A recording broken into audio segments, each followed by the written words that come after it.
12ನೇ ತಾರೀಕು ನಡೆಯಬೇಕಾದಂಥ ಜನಸಂಪರ್ಕ ಸಭೆಯನ್ನು 12ನೇ ತಾರೀಕು ಸೋಮವಾರ ಬೆಳಿಗ್ಗೆ 11 ಗಂಟೆಗೆ ತಾಲೂಕು ಕಚೇರಿ ಆವರಣದಲ್ಲಿ ಕರೆಯಲಾಗಿದೆ. ಎಲ್ಲ ಅಧಿಕಾರಿಗಳು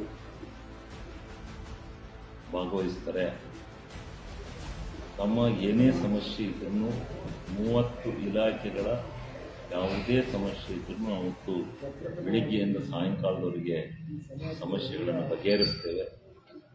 ಅದಕ್ಕೆ ಗ್ರಾಮ ಪಂಚಾಯತಿ ಅಧ್ಯಕ್ಷರುಗಳು, ಸದಸ್ಯರುಗಳು, ಜನಪ್ರತಿನಿಧಿಗಳು, ಮುಖಂಡರು ಮತ್ತು ಎಲ್ಲ ರೈತರು ಎಲ್ಲರೂ ಸಹಿತ ಏನು ಕೆಲಸ ಇರುತ್ತೆ ಅವರೆಲ್ಲ ದಯಮಾಡಿ ಅವತ್ತಿನ ಸಭೆಯಲ್ಲಿ ಭಾಗವಹಿಸಿ ನಮ್ಮ ಸಮಸ್ಯೆಗಳನ್ನು ಬಗೆಹರಿಸಬೇಕು ಹೇಳಿ ನಾನು ಈ ಮೂಲಕ ಅರಸೀಕೆರೆ ಕ್ಷೇತ್ರದ ಎಲ್ಲ ಸಮಸ್ತ ಜನತೆಯಲ್ಲಿ ವಿನಂತಿಯನ್ನು ಮಾಡ್ತೇನೆ.